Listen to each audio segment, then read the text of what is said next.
ব্যবসায়ী আছেন, ব্যবসা করে পাগল হয়ে গেছে, যারা দোকানে বসে দোকানদারি করতেছেন, পাশেই মসজিদ, আজান হয়ে যায়, নামাজে আসেন না, আসলে কি হবে? কিছু বেচা কিনা কমে যাবে, ওই সময়টুকু আপনার লাভ কম হবে। এই নেশায় আপনি দোকানে বসে আছেন, ওই দোকানে বসে থাকতে থাকতে আপনার হায়াত শেষ হয়ে গেল, আপনার রুহটা কবজ হয়ে গেল। এইবার বলেন আপনার অর্থ সম্পদের হিসাব কে করবে? আপনার রুহটা বেরিয়ে যাওয়ার সাথে সাথেই পরকালের জিন্দেগি শুরু হয়ে যাবে। আপনার পরকালের জিন্দেগি যখন শুরু হয়ে যাবে, যেই সম্পদের নেশায়, যেই টাকার নেশায় দোকানে বসে আছেন, বাড়িতে বসে আছেন, কাজের ভিতরে ব্যস্ত রয়েছেন, কিন্তু নামাজের দিকে আসলেন না, আল্লাহর কাছে ফিরে আসলেন না। একটু জায়গা থেকে চিন্তা করেন, আপনার জায়গা থেকে একটু বিবেক দিয়ে চিন্তা করে দেখেন, যখনই আপনার মৃত্যু হয়ে যাবে, আপনার পাড়া প্রতিবেশী এসে, আপনজনেরা এসে আপনার মৃত্যুর সংবাদ দ্রুত মাইকে ঘোষণা করবে, এবং মাইকে ঘোষণা করার সাথে সাথেই তারা কোন সময়ে জানাজা করা যায় তাড়াতাড়ি মিটিং বসাবে। মিটিং বসানোর পরে জানাজার টাইমটা ফিক্সড হয়ে যাবে। ও বন্ধু, একজন লোক চলে যাবে বাজারে কাপড় আনার জন্য, আর তোমার পাড়া প্রতিবেশী আপনজনেরা তোমার জন্য বাগানে চলে যাবে বাঁশ কাটার জন্য। একদল চলে যাবে কবর খোঁড়ার জন্য, আর একদল চলে যাবে পানি গরম করার জন্য। গরম পানির সঙ্গে বড়ই পাতা মিশ্রণ করে দেওয়ার জন্য প্রস্তুত করা হবে জীবনের শেষ গোসল, শেষ যাত্রা। এইবার যতই তুমি কান্নাকাটি করো, আপনজনেরা রে, আমাকে ঘরের এক কিনারায় রেখে দাও, একটা পাশে রেখে দাও, একটা রুমের মধ্যে রেখে দাও। আমি কোনোদিন তোমাদের কাছে খাবার চাইবো না, আমি কোনোদিন তোমাদের কাছে কোনো কিছু চাইতে আসবো না। আমার বিশাল বড় এত বড় বাড়ি আমি এত কষ্ট করে অর্থ সম্পদ খরচ করে তৈরি করলাম, আমার বাড়ির একটা ঘরে একটা কিনারায় আমাকে রেখে দাও। বলেন তো, এত কান্নাকাটি কাকুতি মিনতি করার পরেও আপনার আপনজনেরা কেউ আপনার কথা শুনবে নাকি? শুনবে? কেউ শুনবে না। বরং তাড়াতাড়ি ঘর থেকে বের করে নিয়ে এসে আপনাকে গোসল দেওয়ার জন্য তারা প্রস্তুত হয়ে যাবে। মসজিদ থেকে খাটলিটা নিয়ে চলে যাবে। গোসল দেওয়ার পরে কাফনের কাপড় দিয়ে জড়ায়া আর কি ঘরে তুলবে? কথা বলেন, তুলবে? আর ঘরে তুলবে না। মাঝরাত হয়ে গেছে, এই মাঝরাত, এই মধ্যরাতে আপনাকে গোসল দেওয়ার পরে, ও বন্ধু, সাদা কাপড় যখন পরাইয়া দিয়েছে, মাথার কাছে একটা বন্ধন, একটা গিরা, মাজার উপরে একটা গিরা লাগাই দিয়েছে, পায়ের কাছে গিরা লাগাই দিয়েছে, হাত নাড়ানোর ক্ষমতা নাই, পা নাড়ানোর মতো কোনো ক্ষমতা নাই, মাথাটা তুলে দাঁড়াবো সেই ক্ষমতাও নাই। এই মাঝরাতে কাপড়ের কাপড় পরাইয়া উঠানের মাঝখানে খাটিলের উপরে সারা রাতের জন্য রেখে দেয়, একবারও ঘরে তোলে না।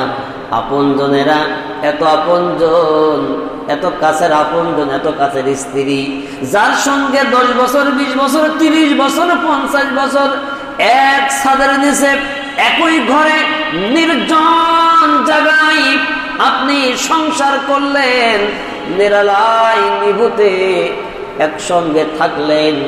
পিরান পাখিটা এখনই বেরিয়ে যাক।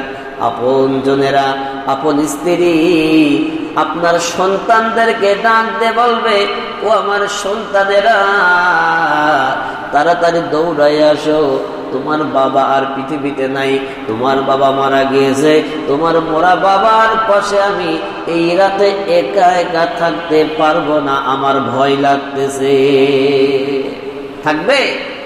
আপনি মারা যাওয়ার পরে আপনার স্ত্রী আপনার পাশে থাকতে চাবে না, আমার ভয় লাগছে, আমি তার পাশে থাকতে পারছি না। অথচ আপনি এই মানুষ যার জন্য আপনার 50 বছর 100 বছর জিন্দেগির পুরা আয় ব্যয় সব তাদের পিছনে খরচ করেছে। স্ত্রী সন্তানদেরকে ডাক দিয়ে বলবে, সন্তানদারে তোমার বাবার মৃত লাশের পাশে আমাকে একা রেখে চলে যেও না, তোমার বাবার লাশের পাশে আমি একা একা থাকতে পারবো না, তোমরা আসো, তাড়াতাড়ি আসো, তোমার বাবাকে দাফন করার মতো ব্যবস্থা করে দাও। আপনার পাড়া প্রতিবেশী আপনজনেরা সবাই আসবে, হয়তো একটু কান্নাকাটি করবে, চোখের পানি মুছবে, এই চোখের পানি মুছতে মুছতে নিয়ে যে কবরে দেশে রেখে চলে আসবে। ও বন্ধু, এই পর্যন্তই 2 দিন 3 দিন 5 দিন পরে এক এক করে সবাই আপনার কথা ভুলে যাবে। তাহলে এখনো কোন মায়ায় পড়ে, কোন মরিচিকার পিছনে পড়ে আপনি ইবাদত করা ছেড়ে দিয়েছেন, আল্লাহর পথ ছেড়ে দিয়েছেন? কোন মরিচিকার পিছে পড়ে অর্থের জন্য, টাকা পয়সার জন্য সংসার করে পাগল করা হয়ে গেছে? বাজার ঘাটে যারা বসে আছেন, একটু মনোযোগ দিয়ে কথাগুলো শুনবেন, একটু খেয়াল করে দেখেন কোন মরিচিকার পিছে আপনি দৌড়াচ্ছেন। আমার ভাইয়েরা,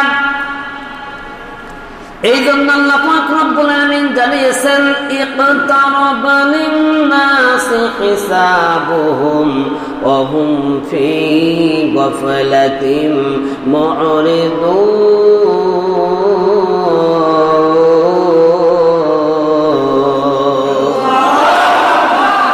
সূরা আম্বিয়া 1 নম্বর আয়াতে কারিমা আল্লাহ পাক বলতেছেন, ইকতারাবা লিন-নাসি হিসাবুহুম, প্রত্যেকটা মানুষের হিসাব খুবই নিকটবর্তী। অহুম ফি গাফলাতিন মু'রিদুন, তারপরেও এই পৃথিবীর মানুষগুলো বড়ই বেখবর, বড়ই গাফেল। একবার ওই পৃথিবীর মানুষ বোঝে নাই তার হিসাব কত যে নিকটবর্তী।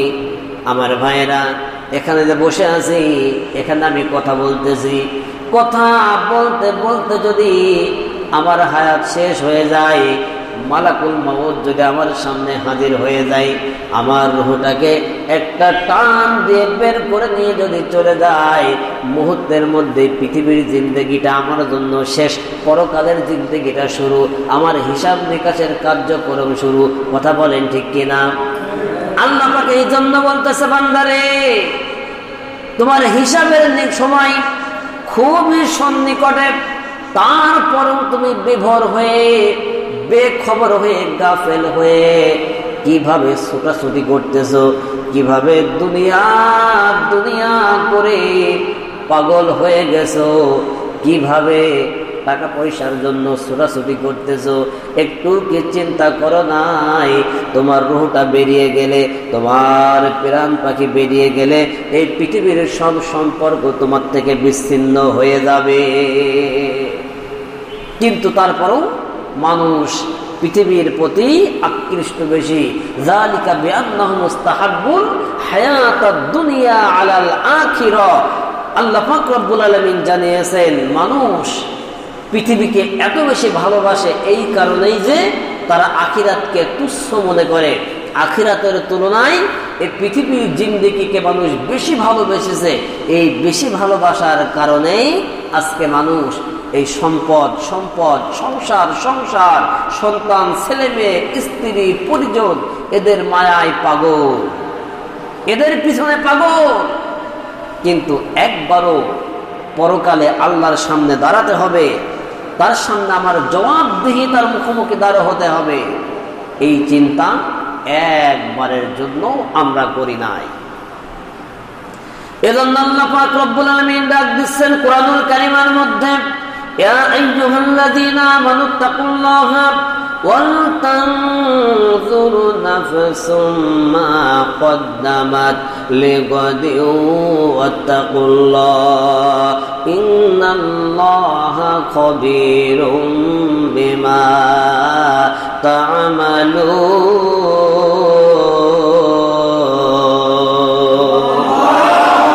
সূরা হাশর 18 নম্বর আয়াতে কারিমা পাক রব্বুল আলামিন জানিয়েছেন, ইয়া আইয়ুহাল্লাযিনা আমানু, হে ঈমানদারেরা, ইত্তাকুল্লাহ, আল্লাহ পাক রব্বুল আলামিনকে ভয় করো।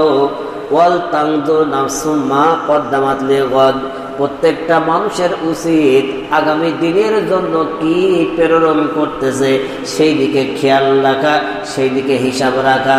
কারণ আপনি পৃথিবীকে কতটুকু নেক আমল করতেছেন, কতটুকু আল্লাহর কাছে প্রেরণ করতেছেন, এই হিসাব যদি আপনার না থাকে, আপনার পৃথিবীর জিন্দেগি শেষ হলেই পরকালের জিন্দেগিতে যখন আপনি উঠবেন, তখন আপনি কঠিন বিপদের মুখোমুখি দাঁড় হয়ে যাবে।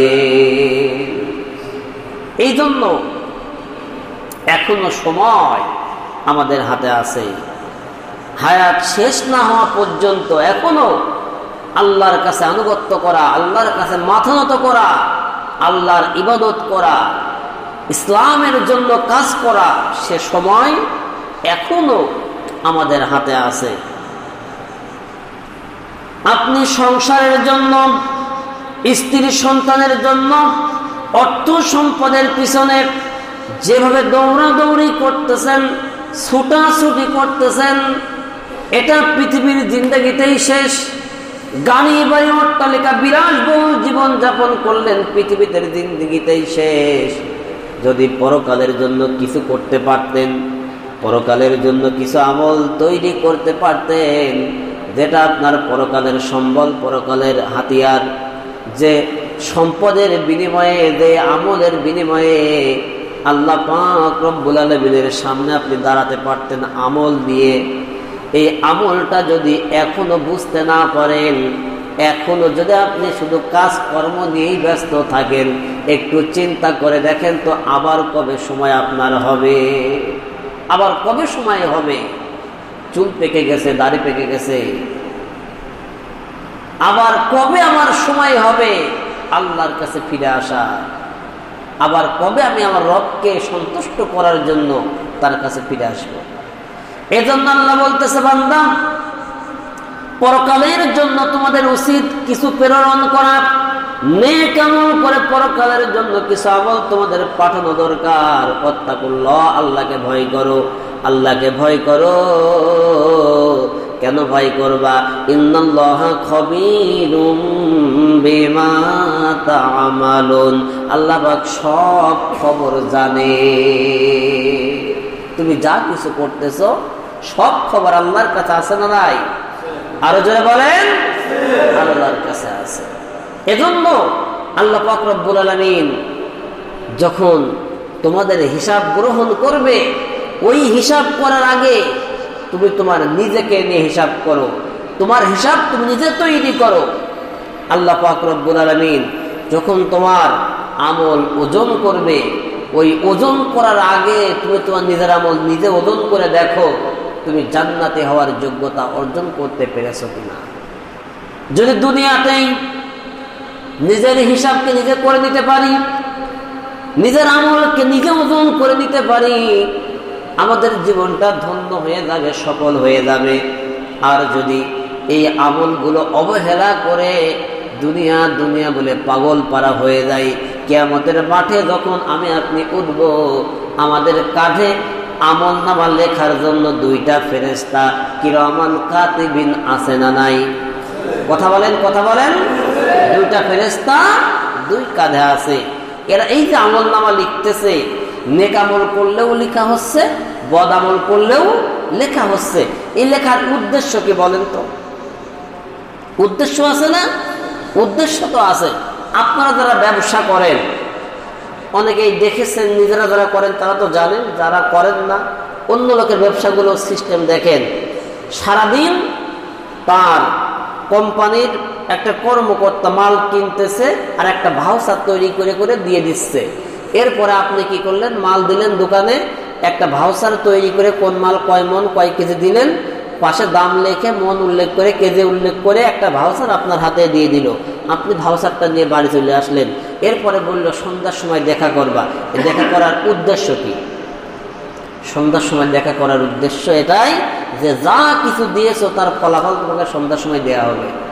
যা মাল তুমি দিয়েছো সন্ধ্যার সময় কি করা হবে? তোমার টাকা তোমাকে পরিশোধ করা হবে। সারাদিন মাল দিয়েছেন, ওই লোকটা শুধু লিখে গেছে, ম্যানেজার শুধু লিখে গিয়েছে, তার বড় খাতায় হিসাব করা আছে, কে কতটুকু মাল তার কাছে দিচ্ছে হিসাব করলো। সন্ধ্যার সময় ওই হিসাব অনুযায়ী আপনার অর্থ দেয়া হবে, আপনার আমল নামায় কি আছে ওইটা দেখে দেখে আপনার টাকা পরিশোধ করা হবে। ঠিক দুই কাঁধে দুইটা ফেরেশতা আছে, এরা লিখতেছে প্রত্যেকটা মুহূর্তে কে কি করতেছি, ভালো করতেছি খারাপ করতেছি। দুইজন ব্যক্তি বসে আছে, দুইজন দুই কাজ লিখতেছে। এই লেখার উদ্দেশ্য আছে না, আছে না? এই লেখার মাধ্যমে ঠিক যখন হায়াত শেষ, তার মানে সারাদিন শেষ, সন্ধ্যা যখন নেমে এসেছে আমার আপনার জীবনে, এই সন্ধ্যা নেমে আসার সাথে সাথেই পৃথিবীর জিন্দেগি শেষ হয়ে গেল, পরকালের জিন্দেগি শুরু হলো। এইবারে খাতার পৃষ্ঠা উল্টানো হবে আর আমল নামার প্রতিদান দেয়া হবে। কি করেছো, কোথায় করেছো, কোন মুহূর্তে করেছো, সব কিছু সেখানে স্পষ্ট উল্লেখ রয়েছে। জবান ছেড়ে কোন আল্লাহু আকবার। এজন্য কুরআনুল কারীমে জানিয়েছে, ওয়া কুল্লা ইনসানিন আনজালনাহু তাইরাহু ফি উনুকি ওয়া নুখরিজু লাহু ইয়াওমাল কিয়ামাতি কিতাবান ইয়ালকাহু মানশুরা।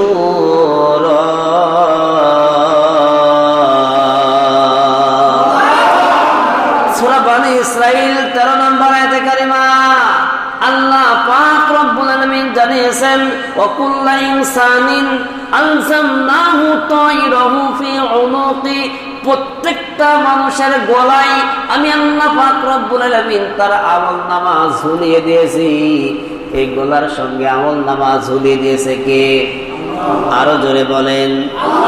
আল্লাহ পাক বলতেছেন, এই যে আমলনামা ঝুলাই দিলাম, অনুখরিজু লাহু ইয়াওমাল কিয়ামাতি কিতাবান ইয়ালকাহু মানশুরা। কিয়ামতের দিন এই আমলনামাটা তার সামনে এরকম খুলে দেয়া হবে, সে একদম খোলা অবস্থায় আমলনামাটা দেখবে। এই আমলনামা দেখার পরে এইবার আল্লাহ পাক রব্বুল আলামিন বলবে, ইকরা কিতাবাকা কাফা বিনাফসিকাল ইয়াওমা আলাইকা হাসিবা।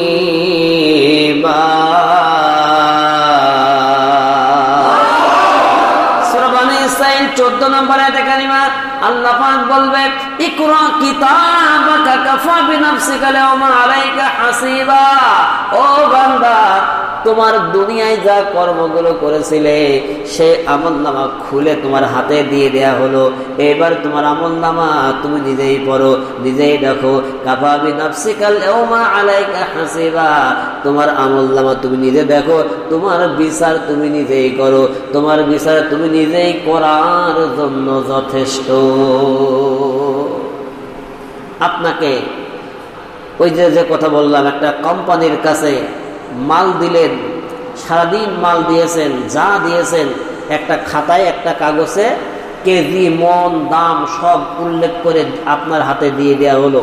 এবার আপনি কি হিসাব করতে পারবেন না কত টাকার মাল আপনি দিয়েছেন? কি বলেন, পারবেন না? সবাই বলেন পারবেন। তো ঠিক এইরকম ভাবে আমলনামা যখন হাতে দিয়ে দেওয়া হবে, আপনার আমলনামার হিসাব আপনি যখন নিজেই দেখবেন, নিজেই জানতে পারবেন। এই জন্য আল্লাহ বলতেছেন, কাফা বিনাফসিকাল ইয়াওমা আলাইকা হাসিবা, তোমার আমলনামা দেখার জন্য, বোঝার জন্য তুমি নিজেই যথেষ্ট।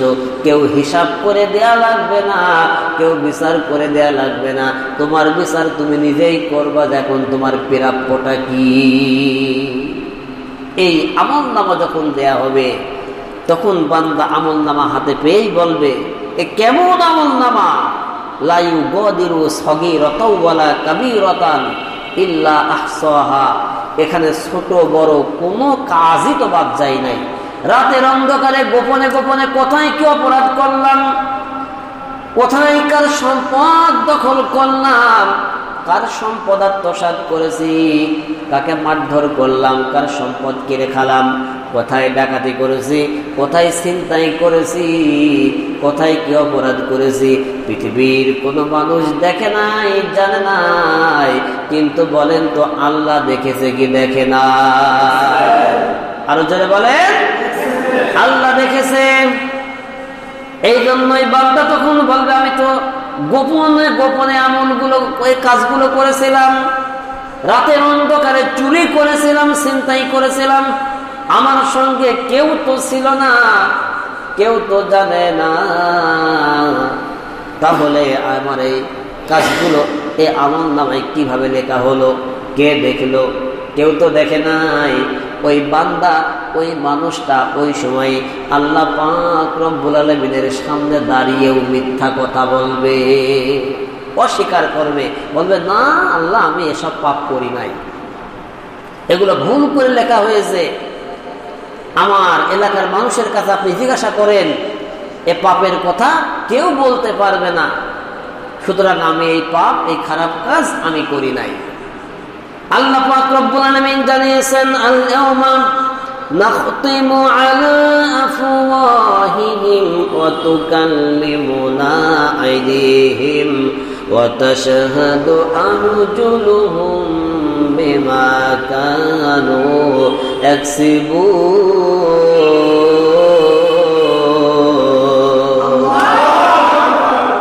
সূরা ইয়াসিন 65 নম্বর আয়াতে কারিমা আল্লাহ পাক রব্বুল আলামিন জানালেন আল-ইয়াওমা নাখতিমু আলা আফওয়াহিহিম, আমি তাদের মুখ বন্ধ করে দেব, জবানটা বন্ধ করে দেব, তারা মুখ দিয়ে কথা বলতে পারবে না। ওয়া তুকাল্লিমুনা আইদিহিম, তাদের এই যে দুইটা হাত, এই দুইটা হাত আমার সাথে কথা বলবে।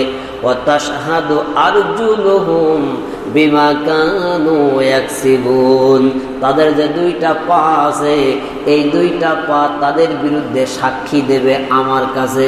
অর্থাৎ কিয়ামতের মাঠে আল্লাহ পাক আমাদের জবান মুখ বন্ধ করে দেবে। এই হাত, এই পা আল্লাহর সঙ্গে কথা বলবে, এই হাত আর পা জানিয়ে দেবে এদেরকে ব্যবহার করে আমরা কে কি অপরাধ কোথায় করেছি। এবার বোঝা যায় এই হাত, এই পা আমার আপনার বন্ধু না, আমার আপনার শত্রু। এ হাত এত যত্ন করি, একটু কেটে গেলে তাকে কত রকম ভাবে যত্ন করে ব্যান্ডেজ করি, ট্রিটমেন্ট দেই, ওষুধ লাগাই। পা যদি ক্ষতিগ্রস্ত হয়ে যায়, পাকে ট্রিটমেন্ট করি, কত রকম ভাবে যত্ন করি। কিন্তু ও বন্ধু, এই পা আর হাত আমার আপনার বিরুদ্ধে আল্লাহ পাক রব্বুল আলামিনের সামনে দাঁড়িয়ে আমার আপনার বিরুদ্ধে সাক্ষী দিয়ে দেবে। আমি আপনি তাদেরকে ব্যবহার করে যা কিছু অপরাধ করেছি, সব অপরাধের কথা এই পা আর এই হাত ওই দিন আল্লাহর সামনে জানায় দেবে। আপনি রাতের অন্ধকারে গোপনে পাপ করেছেন, এই হাত আপনার সঙ্গে ছিল কি ছিল না? আরো জোরে বলেন, এই যে দুইটা পা আপনার সঙ্গে ছিল কি ছিল না? তাহলে হাত, এখানে আল্লাহ শক্তি দিয়েছে, এই হাত দিয়ে কত মানুষকে মেরেছেন, কত মানুষের সম্পদ কেড়ে খেয়েছেন, কত মানুষের মুখে থাপ্পড় মেরেছেন, কত মানুষের সম্পদ জবরদখল করেছেন।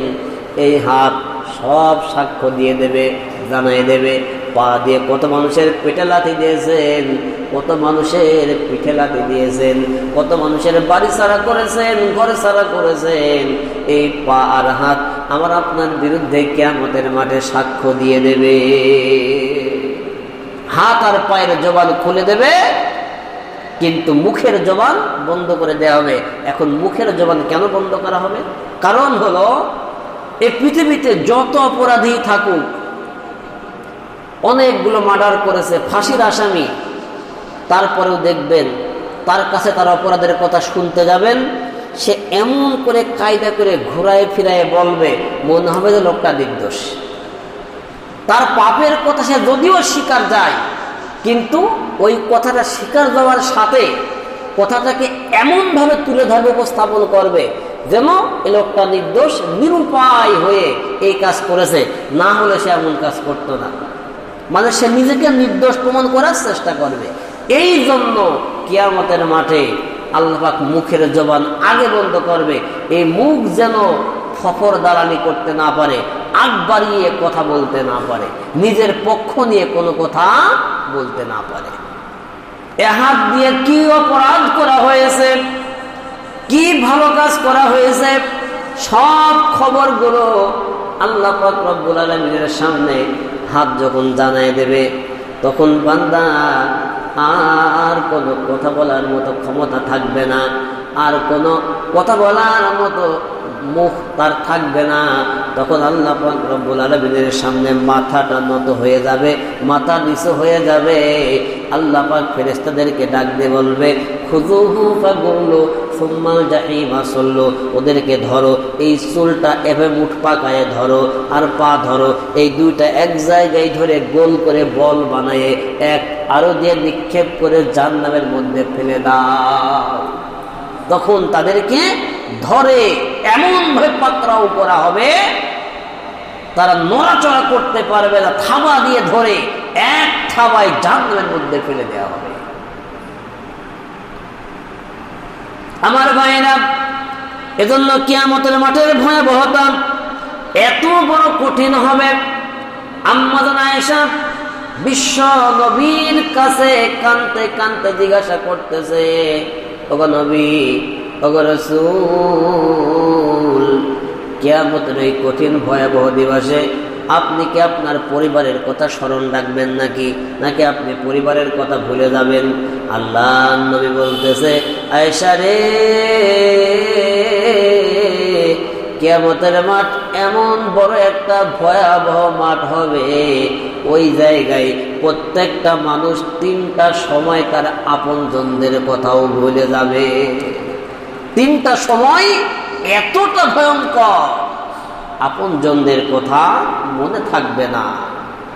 প্রথম নাম্বার, মিজানের পাল্লার সময় বা মাপের সময়, যখন আমল নামা ওজন করা হবে, কোন বান্দা যতক্ষণ না পর্যন্ত জানতে পারবে তার ওজনের পাল্লা, আমলের পাল্লা ভারী হলো নাকি হালকা হলো, যদি আমলের পাল্লা ভারী হয়ে যায়, ওই লোকটা হাসতে হাসতে তার আপনজনদের কাছে ফিরে আসবে। আর যদি আমলের পাল্লা হালকা হয়ে যায়, একটা নেক আমলের জন্য কান্নাকাটি করতে করতে ছুটতে ছুটতে আপনজনদের কাছে দৌড়ে যাবে, একটা নেক আমল দাও। এবার খেয়াল করেন যে সন্তানের জন্য, স্ত্রীর জন্য, পরিবারের জন্য ইবাদত বন্দেগী ছেড়ে দিয়ে কাজ কর্ম করে পাগল হয়ে গেছেন, একটা নেক আমলের প্রয়োজন যখন পড়বে, আপনার কোনো সন্তান এগিয়ে আসবে না, আপনার স্ত্রীর এগিয়ে আসবে না, আপনার ভাইয়েরা এগিয়ে আসবে না, আপনার পিতামাতা কেউ এগিয়ে আসবে না, একটা নেক আমল দিয়ে কেউ আপনাকে সহযোগিতা করবে না। তাহলে আমার ভাইয়েরা, এক নাম্বার, যখন মিজান বা মাপের সময় হবে, এই মিজানের পাল্লার সময় প্রত্যেকটা মানুষ আপনজনদের কথা ভুলে যাবে। দুই নাম্বার, যখন তাদের হাতে আমল নামা দেয়া হবে, এই আমল নামা কোন হাতে দেয়া হচ্ছে, ডান হাতে নাকি বাম হাতে দেয়া হলো, এটা যতক্ষণ না পর্যন্ত ফায়সালা হবে ততক্ষণ পর্যন্ত তারা আপনজনদের কথা স্মরণ রাখতে পারবে না। আর তিন নাম্বার, যখন পুলসিরাত পার হবে, ভয়ঙ্কর অন্ধকার একটি রাস্তা, ধারালো এমন একটি রাস্তা যার তলদেশে জাহান্নামকে আল্লাহ পাক রব্বুল আলামিন প্রস্তুত করে রেখে দিয়েছে। এই পুলসিরাত পার হওয়ার সময় মানুষ কোনো দিকে খেয়াল করবে না, সে শুধু ইয়া নাফসি শুধু নিজের দিকেই খেয়াল করবে, আর সামনের দিকে বিদ্যুৎ গতিতে দৌড়াতে থাকবে, কারণ খেয়াল করার মতো সময় সুযোগ থাকবে না। তাহলে একটু খেয়াল করেন, আল্লাহর নবী স্বয়ং তার স্ত্রী আয়েশাকে বলতেছে, আয়েশা, তিনটা সময় মানুষ কোনো আপনজনদের কথা স্মরণ রাখতে পারবে না। তাহলে আমার আপনার ক্ষেত্রে কি অবস্থা হবে, কি পরিণতি তৈরি হবে? তাহলে এবার চিন্তা করেন, কোন মরিচিকার পিছনে, কোন পাপের পিছনে কোন সুবিধার পিছনে আমরা দৌড়াচ্ছি? এই পৃথিবীর জিন্দগিটা একেবারে ক্ষণস্থায়ী। অমাল হায়াতুদ দুনিয়া ইল্লা মাতাউল গুরুর। দুনিয়াটা খেল তামাশা ছাড়া আর কিছুই না। কথা বলেন ঠিক কিনা? একেবারে রঙ্গমঞ্চ, হাসি, খেল তামাশা, এখানে এই দুনিয়ার জিন্দগি শেষ। এটা ক্ষণস্থায়ী মাত্র। আখিরাতের তুলনায় দুনিয়া কয়েকটা সেকেন্ড মাত্র। আর সেই দুনিয়ার জন্য আমরা পাগল পারা।